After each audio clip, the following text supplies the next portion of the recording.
Hello everyone, today Diep's new journey officially begins. She has decided to start over to change her future.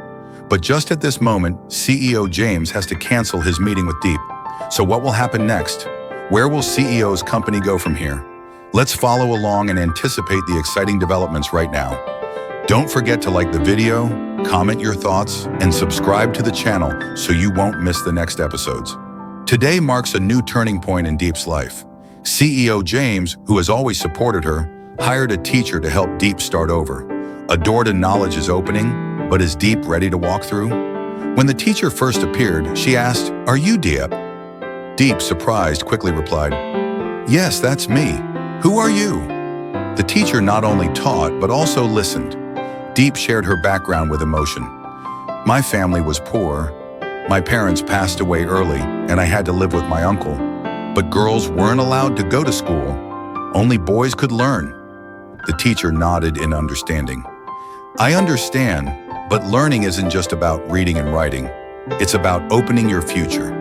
If you want, I'll help you get back what you've missed." Diep, determined, responded, "Yes, I really want to learn." The first lesson began, distinguishing the letters R and D.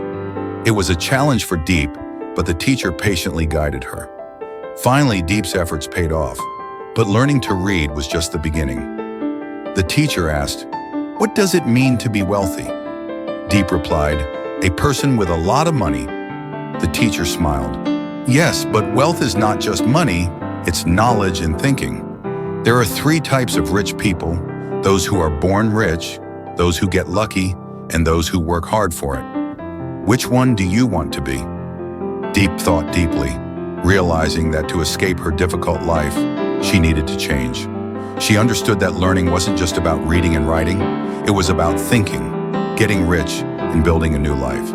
After helping Diep review basic knowledge of letters and pronunciation, the teacher moved on to an equally important lesson: posture, walking, and communication. The teacher stood up, her gaze full of guidance. "Now we will learn about posture and behavior. Watch me first." Diep observed, trying to remember each step of the teacher's walk. Firm, confident, graceful, but not stiff. Diep tried to walk, but her posture was still bent, not used to standing straight. The teacher encouraged her. No, straighten your back. Be confident. Lift your head and smile." Diep adjusted her posture, but her hands remained stiff, unsure of where to place them. The teacher continued to remind her, "Relax your hands. Don't tense up like that. Walk comfortably. Don't be too tense. Imagine you're entering a room full of light, and everyone is welcoming you." Diep took a deep breath and tried again. This time, the natural movement began to show. Each step felt lighter, and her face brightened. The teacher smiled with satisfaction. "That's it. Very good. When you meet someone, you must smile and greet them. Be confident. We are not just learning how to read, but also how to communicate, how to present ourselves to the world." Diep nodded, her eyes shining with the light of change.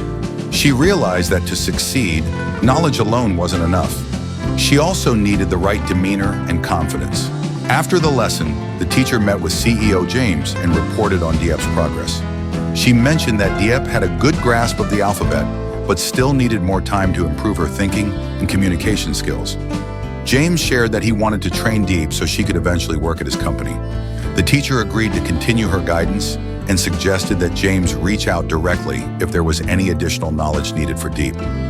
Before leaving, James thanked the teacher and reminded her to be careful on her way home. CEO James met with Diep to check on her progress with her studies. When James asked, Diep appeared worried, feeling that learning was difficult. James reassured her, saying that it's never too late to learn, and all it takes is effort. Diep shared that today she had learned about spelling errors, thinking, communication, and even how to build wealth. Her teacher taught her that working for someone else makes it hard to become wealthy, and to succeed in business, one needs both the right mindset and knowledge. James agreed, emphasizing that changing one's mindset is key to going further. He praised Diep's progress in writing, but stressed that more effort was needed. James hoped that Diep would soon be able to join his company.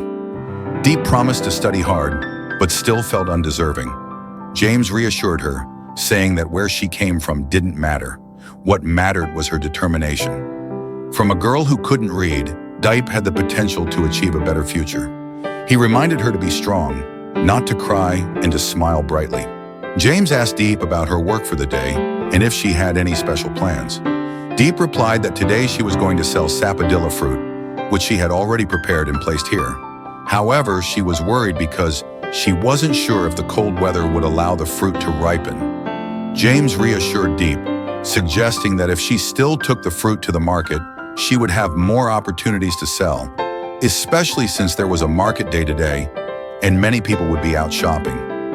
James decided to go to the market with Diep and asked if she had anything else to do.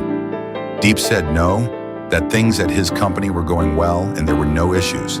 They got ready to leave, with James encouraging Diep to stay cheerful and not be sad.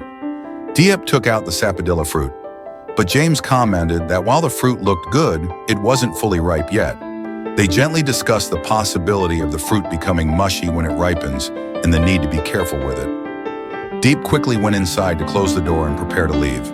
James asked if she needed any help, but Diep said no, she would help him a bit.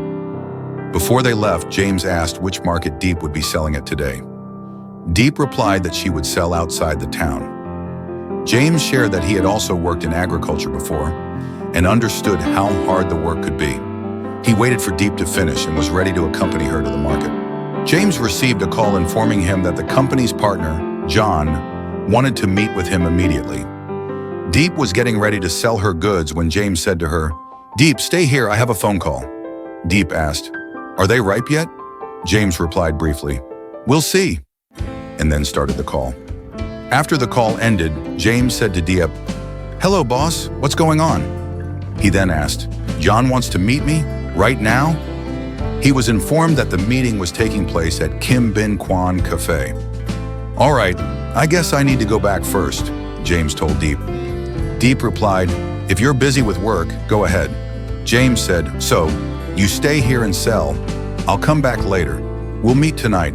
I'll stop by your place." He waved goodbye to Diep, saying, "I'm going now, see you tonight." Diep replied, "Goodbye." James left and Diep continued her work at the market. While selling her goods, Diep met a young man with a guitar. She asked, "What is that you're holding?" He smiled and replied, "It's a guitar." Diep, intrigued, said, "Why does it sound so good?" He explained, "That's just how it is." Impressed, Diep said, "Life would be meaningless without you by my side." She asked, "Can I borrow it? It must be expensive, right?" He responded, "It's pretty ordinary." Curious, she asked, "Do you just strum it with your hand to make sound?" He laughed and said, "Yes, that's right." Diep then invited him to buy some of her sapodilla fruit. He said, "I sell here too, but I have some leftover fruits. I'll buy them." Diep replied, "There's not much left, but if you're hungry, I'll give you some." She then asked, "You can write music, right? Write me a song, and I'll give you these fruits." The young man agreed. "Okay, I promise." As he was leaving, Diep said, "I'm going home." He called out, "I don't know where you live. How will I send the song?" Diep smiled, "I come here often. We'll meet again if it's meant to be." James arrived at the cafe for his scheduled meeting. The owner greeted him warmly, asking, "What would you like to drink?" James replied, "I'll have a bakshish. Shortly after, he received a phone call. "Hello, is the address here correct?" he asked.